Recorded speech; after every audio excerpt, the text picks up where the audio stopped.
మహిళా సాధికారత అని ముచ్చడియప్పుడు కాకుండా మహిళా సాధికారత కోసం మనము ఒక చర్యలు తీసుకుంటే, వాళ్ళని ఒక ఫ్రంట్ లైన్ నిలబెడితే, వాళ్ళకి అన్ని రంగాల్లో ఒక అట్లీస్ట్ 50% కానీ ఇంకెక్కువ కానీ వాళ్ళ కాళ్ళ మీద వాళ్ళు నిలబడేటట్టు చేస్తే ఓకే, తెలంగాణ వద్దన్నా బ్రహ్మాండంగా బాగుపడుతుంది. ఓకే, సమాజంలో వాళ్ళు 50% ఉన్నప్పుడు అన్నిట్లలో వాళ్ళు ఉండాలి. కానీ ఈ ఆర్యుని ఆలోచన ఎట్లుంటది, మహిళ అంటే వానికి గుర్తొచ్చేది రంభ, మేనక, ఊర్వశి, బట్టలు లేకుండా నాట్యం చేయాలి. అది ఒక మగవాడికి వాళ్ళ బ్రహ్మ సృష్టించిన ఒక విలాస వస్తువు అని వాడికి అనుకుంటాడు. ఆమెకు ప్రాణం ఉండదు, ఆమెకు ఫీలింగ్స్ ఉండయి, ఆమెకు ఎమోషన్స్ ఉండయి. ఆ కల్చరు మన సంస్కృతి కాదు, మన మూలవాసుల సంస్కృతి కాదు. అందరము సమానమే.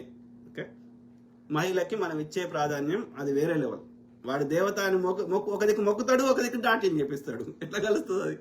సో వాడు మూర్ఖుడు. ఆ మొక్కేది కూడా మన కల్చరే. ఆ లక్ష్మీదేవి అదంతా ఈ అది ఇక్కడి కల్చర్ వాడు